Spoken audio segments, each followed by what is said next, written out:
Griey. And today's video is about question answers about GKS/KGSP. Yeah, because a lot of people are very curious as to how we're studying in Korea, why we're studying in Korea, how did we get here? Me too, like honestly, I don't know. Actually, I got a lot of questions recently, and a lot of people are reaching out to me because like I'm KGSP 2020 and I'm from Embassy track and you're from University track. Since we're from different track, I think we can discuss about a lot of things, the similarities and the differences between the GKS/KGSP.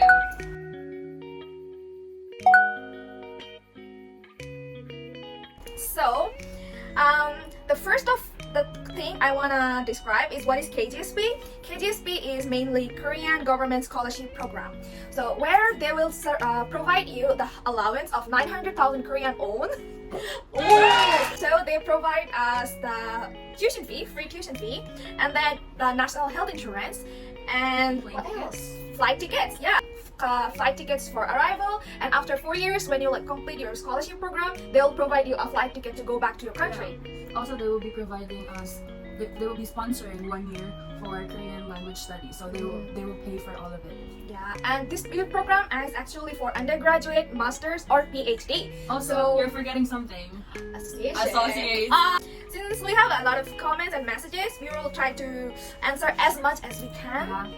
Yeah. So I could understand it. Yeah. There's another information. If you get topic 5 in the exam after completing 1 year of the language institute, you get extra 100,000 in your allowance. People first question I have is we have zero knowledge about the Korean language. If we still can get the scholarship without the Korean language knowledge. For us, we were also zero skill on Korean language. I had no idea, not even about tradition, not even BTS. Me too. I don't watch K-dramas. I don't listen to a lot of K-pop music. I just came here because I wanted to do the thing. What's it? You have studied here. I just want to study in Korea. So the culture. Our thing means studies. We just focus on studies. Yeah. And the culture and the traditions. It's really fun here. The culture, the food. Oh my goodness. The people. For the documents, the first process is submitting your documents, right? So a lot of people ask me if they should translate in English or in Korean, or if they should notarize it and stuff. For me, in Embassy track, we have to for me, I had to notarize the original copy, and then I copy photocopy 3 times because they will send the documents in 3 universities that I chose. That's why I notarized the original copies with all of my awards, all of my high school, middle school certificates, and then I put them together, then make 3 copies of them, put them in 3 different envelopes, and then all 4 of them I put them in the big envelope, and then put my name outside, and then I submitted it in the embassy. How about you? How did you do it? For university track, because I was batch 2021. For batch 2021, I submit the same thing as you, but just 1 copy. Everything is just 1 copy directly to the university, but you guys shouldn't submit any original documents. I read somewhere, I think from the embassy website, and from the website, that they're not accepting notarized copies anymore. So you need to get apostilled copies. So the difference between, what is the difference between apostilled and notarized? So notarized copies, you can just get a photocopy, a Xerox copy, and then you go to a lawyer and then you make register it or something like that. But for apostille, you need to go to your country's official education place. Foreign institute. Yeah, foreign institute. Yeah, so for me, I registered in the Philippines. It's the Department of Foreign Affairs. I believe so, because I didn't do it myself. Yes. I make my mom do it. But in my time, we submitted notarized copies. So it's like a tape. Don't submit the original copy. Just apostille it and then make it a copy for me for apostille it, and use the apostille one as original document. So if you're gonna submit from the agreement, you're not gonna get any of the documents that you submitted back. So, and for the translation, it's better if you translate it in English. It doesn't matter if you translate it in Korean or not. Next part is for my embassy track is wait for the interview, like get selected by the embassy, and then they will select the candidates and then ask them for interview. Yeah. And then in the interview, they will ask you question mainly about the personal statement you submitted. And yeah, they will ask you a lot of questions about yourself. Try to be loyal and like honest about the questions, because a lot of time they'll try to like circle it down, like yeah, they will make it complicated. And if your answers doesn't match, they will they will know that you did that. They will catch you. They'll see you. They'll see you. They'll see you. They really judge your character, your education skills. They judge literally everything to like select you for the scholarship. Yeah. So your intellect. They judge you by your intellect. To be honest, there's like so many people I think are better than me. But if they chose me, they would choose me for like all of the things together. Not just because someone is smart. Yeah. No, you have to be good in all sides. So they're very quite skilled. The people who chose us, like they know what they're doing. I have never met anyone from this scholarship who's like who does not like go up to the par. What is it? How do you say it? I have never met anyone in this scholarship who does not meet the standards. Like everyone is really nice, they're really smart, and like it just shows the different countries they came from. It's just amazing. So Alisha, I have a question for you. How was it for you in an embassy track? Like how was like the stages of getting selected? For the first stage is like getting selected by the embassy, and then the second stage is interview. So they will choose you by the interview. If you pass the interview, they will send your documents to university. I'm sorry, they'll send it to NIID, which is like National Institute of Korea, and then they will select you. If you get selected by NIID, they will send the document in your universities, each university, the 3-1, and if you get selected by 3 universities, only then you can like approach to the medical test and like be prepared for like coming to Korea. So it's not a very long process, but it is a very complicated one. Yes, it is. It is very difficult to go through all of the stages, and it's not as smooth as it was. Like yeah, and like the tension you will have, like even though you pass the interview, oh my god, is NID gonna accept me? What if they think I'm not good enough? Am I good enough? Yes, how about the university process? Okay, so for the university process, the first step is you have to pass, you have to go through the screening of the university.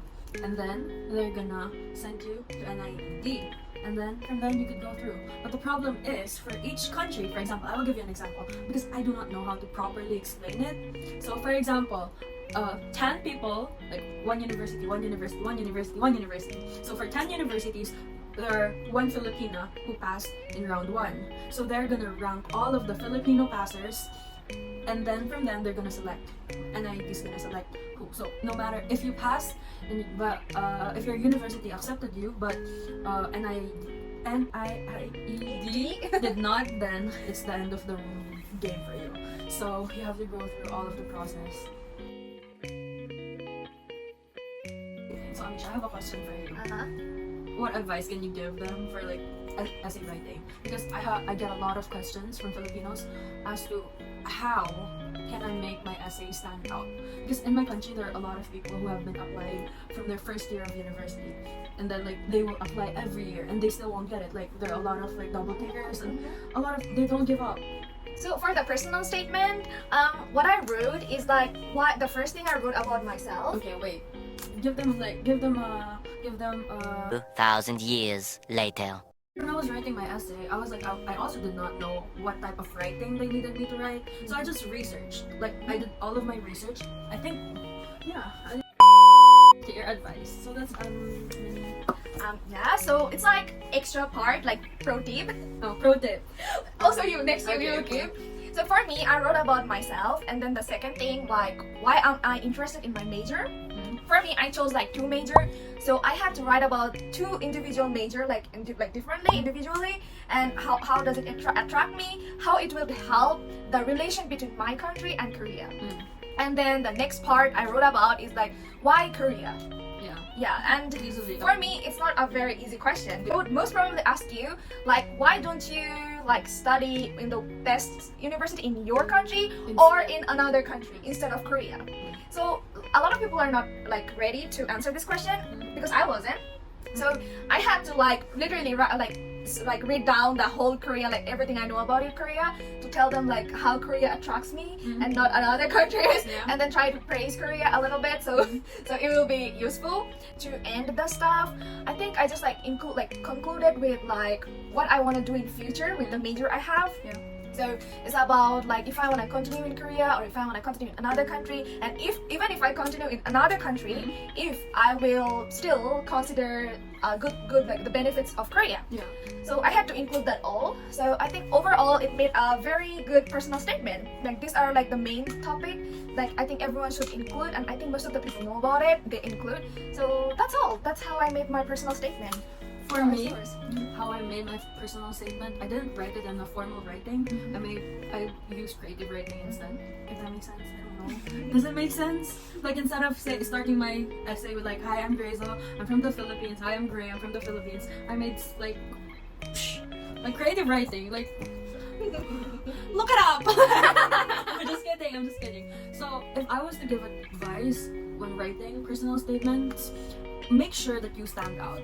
Like, write stuff about yourself that makes you look good. Because if you're not gonna sound confident in your essay, how would they believe you? How would they think, oh, this person is good enough when you can't even write that, "Hi, I'm a good singer"? Like, you couldn't admit that to yourself. I mean, I didn't write that, but like, in a way, you need to like boost yourself. You can't be like, I'm kind of shy and like this. I mean, you could like be truthful, don't lie, but show your good parts. And if you are gonna show the bad parts, make sure you're gonna like present it in a way that is acceptable and it will still sound good. So that's it. So for me, the main focus of my essay was how I transitioned from my course in the Philippines to my course in Korea. So I was doing political science in the Philippines and I jumped to engineering. So how yeah. If you were to just be truthful about yourself, and that's not. You also need to be clear and concise. You can't. I say that I did my essay in a creative form instead of formal writing. I mean, it's still formal writing, but would you describe one single word? Because it will turn out to be like really long. Make it short and concise. And I mean, you got to A4 right? A4 bond papers, A4 papers to fill out. So try to explain everything in like shorter form. Honestly, it was still so difficult for me. It was very difficult for me when I wrote it within like 2 bond papers, because how was I gonna explain my life and at the same time show my interest in Korea within just 2 pages? So don't use too much adjectives, because it's very popular in my country. Like, you guys need to check every time, because like every year the documents, the formats, it changed. So you have to check the update.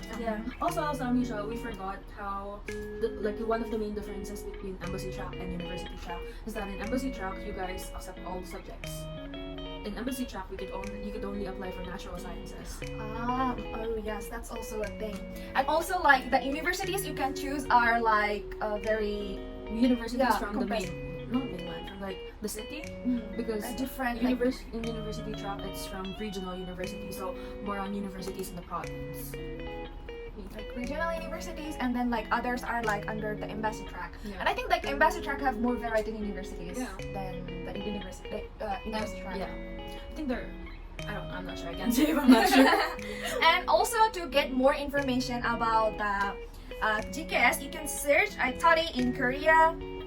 For that, you search. It will appear here because Amisha will edit it and it will be here. It's like study in Korea. Okay, I think just search study in Korea and then it will show up. And then you can just, it's like in Korean, you can change it to English. Study in Korea information, university information, scholarship, online application reception, and there is always like notice about all the information, like update about the GKS.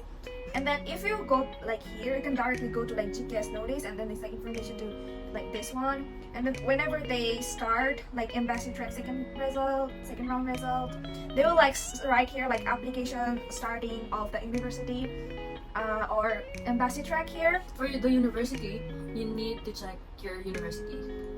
And you also have to check like the undergraduate and graduate. Like they will post it. They will post the names of the passers. So just look it up. For university, just check your university website. Don't need to. So you can get all the information from the Study in Korea website. They're very clear and confused very easily when we're nervous. You don't have to be nervous. All of it is there. Like if it's not there, don't even worry about it. Yeah. Because I think one of the main reasons as to why I got so stressed during the application was that I was asking too much questions when in fact I don't need to, because everything is there. And like, yeah, if it's not necessary, they're not gonna put it there. If it's necessary, they're gonna put it there. So if it's there, abide by it. If it's not there, you can ask a couple of people. Yeah. And if you have more like questions, you can put it in the comment section. And if it is like important and valid, we will try to reply as much as we can. Yeah. Yeah. So this is for the part one. Part one. And see you in part 2 after the completion, after the getting the scholarship. So that's what is for part 2. See you. Bye guys.